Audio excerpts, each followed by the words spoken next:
Сәлем достар, менің каналыма қош келдіңіздер.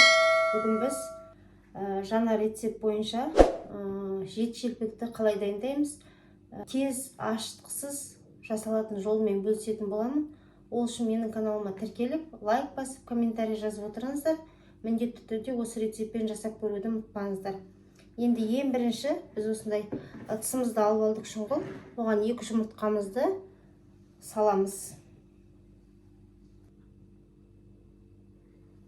1 қасық үлкен ас қасықпен қантымызды салып аламыз. Енді араластырамыз. Бір жақсы жері ашығанын күтпейсіздер. Ашық болғаннан кейін 5 минуттан кейін бірден пісіре беруге болады. 5 минут тұрған уақытта біз майымызды газымызға қойып дайындай беретін боламыз. Міне жұмыртқамызды араластырып алдық қантымызбен. Енді шай қасықпен 1 қасық осындай тұзымызды қосамыз. Араластырамыз.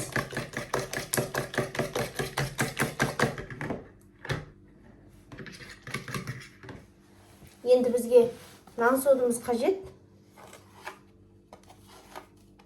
Айранмен де ашыта берсеңіздер болады. Осындай ас қасықпен толтырмай, мен міне осылай. Нан содымызды салдым. Пищевая сода дейміз ғой. Енді араластырамыз.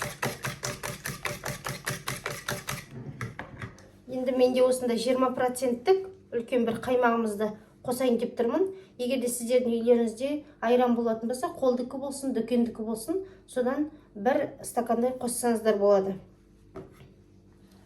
Енді барлығын салып аламын.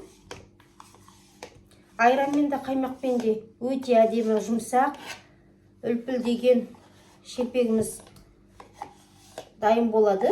Қалай жасасаңыздар да өз еріктеріңізде. Рецепті міндетті түрде жазып алыңыздар. Кез келген уақытта бейсенбі болсын, жұма болсын, осылай жет шелпек көбінесе көршілерге бірден пісіріп, ыстық күйінде таратып жіберуге тырысам. Қайтып құдайынан да алып үйге кірмеймін. Үйлерінде болмаған көршілерім болатын болса, есіктің алдында ойнап жүрген балалар болса да беріп үлестіріп тастаймын. Салып аламыз. Енді араластырып алайық.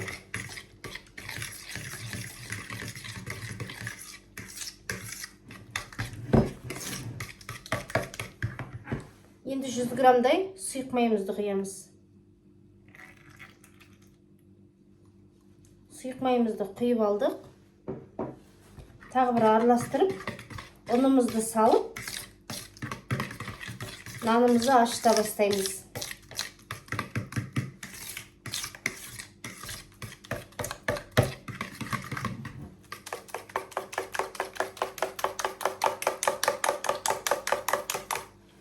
Міне осындай бізде көпіршік пайда болып жатыр, өйткені біз нан содымызды қостық. Сол себепті жеңіл, әдемі, тез жасалатын шелпек нанымыз, тез дайындалатын рецепттермен бөлісіңіз деп маған көп кісілер жазып жатыр екен. Сол себепті оңай түрін ұсынып тұрмын. Міндетті түрде жасап көріңіздер. Енді ұнымыздың жарты бір бөлігін салып, бір араластырып алайық. Қазір қойылына бастағанда қолымызбен біріктіретін боламыз.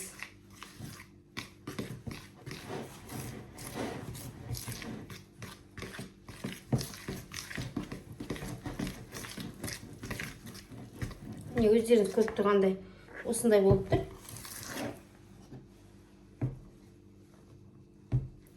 Жұмыртқаны көбінесе молынан алып қойсаңыздар, кез келген нәрсені сатып алмай-ақ үйден қолдан жасасаңыздар болады.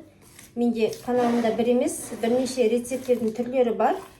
Қонақ келгенде дайындалатын, дастарханға сән беретіндей, дастарханның сәнін келтіретіндей әдемі тәттілеріміздің рецепттері бар. Міндетті түрде видеоларды қарап, каналға тіркеліп алыңыз. Міне осылай қоюлана бастады. Міне енді біз ұнымызды тағы салып, қолымызбен біріктіретін боламыз. Ұнымызды тағы салып алайық. Енді ақырын осылай қолымызбен жұмсақ қамыр үйеміз.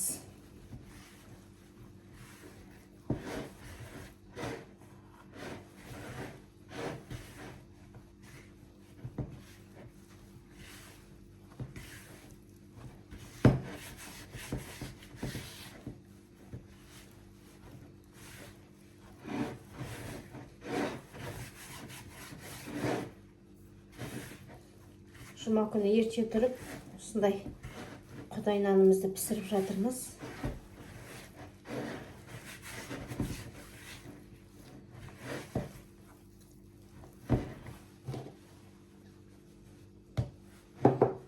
Бізде ыдысымызда 500 грамм ұн болған.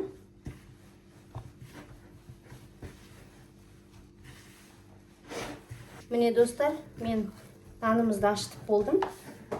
Өздеріңіз көріп тұрғандай, жұмсақ, әдемі қамырымыз ашытылды. Жұмсақ, әдемі қамырымыз ашытылды. Енді 5 минутқа қоя тұрамыз, бұған дейін майымызды дайындаймыз. Міне достар, өздеріңіз көріп тұрғандай, мен осылай қазанымызға сұйық майымызды құйып алдым. Енді тоң майымызды саламын аздап. Өте көп салмай, жұмсақ, әдемі болып піседі. Тағы осындай бір бөлігін саламын. Жақынырақ көрсетейін. Енді майымыз дайын болғанша нанымызды ысамыз. Нанымыз дайын. 5 минуттай тұрды. Енді аздап ұн сеу. Қамырымызды осылай дайындап аламыз.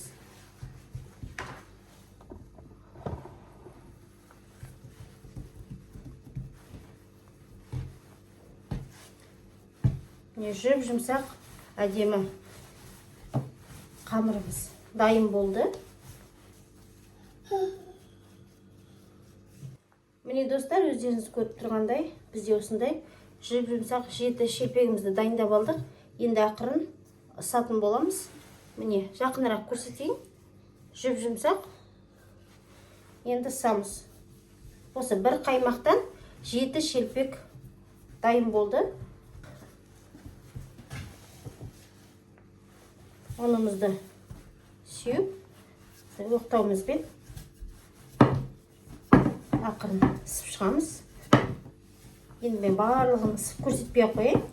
Бір-екеуін көрсетейін.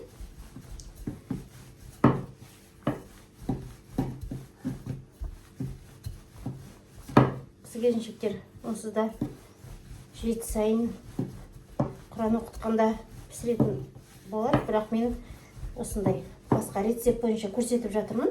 Жұмсақ әдемі түрін. Сондықтан осы рецептпен де жасап көруге кеңес беремін. Каналға тіркеліп алуды ұмытпаңыздар. Міне осындай. Қалыңдығы осындай. Сіздер де жасап көріңіздер. Міне біріншісін ыстым. Енді қазір екіншісін сай.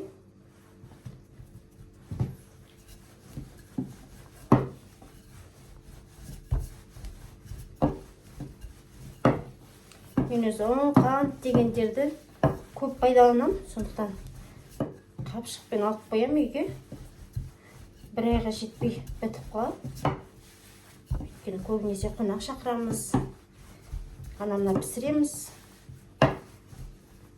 Каналыма видеоға түсіруге, рецепттермен бөліскенде де онда қантты көп пайдаланамын. Сондықтан солай кетеді. Заказдарым бар арасында, істейтін пирогтарымды сонымен шыдатпаймыз. Міне, екінші нанымды да ыстым. Бұл да осындай.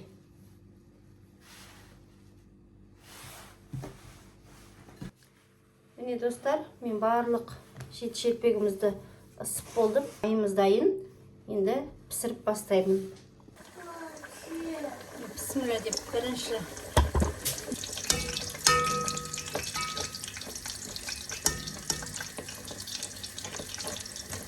көтеріліп кетпеу үшін басып айналдырып отырып пісіремін. Сіздер де дәл осы рецепт бойынша жасап көріңіздер. тез әрі жылдам дайындалатын жеті шелпегіміз. Қазір пісіріп болғаннан кейін көршілерге таратып шығамын. Қыздарым сабақтан келгенше. Басып отырып осылай айналдырып пісіремін. Екінші жағын пісіріп жатырмын. Достарым, мен жеті шелпектің барлығын пісіріп болдым. Осындай әдемі болып, үлпілдек болып піскен. Сіздер де рецепт бойынша жасап көріңіздер. Тез әрі оңай, ашығанын күтпейтін осындай шелпегіміз дайын болды. Каналға тіркеліп, лайк басып, комментарий жазып, өз пікіріңізді қалдырып кетуді ұмытпаңыз. Сау болыңыздар.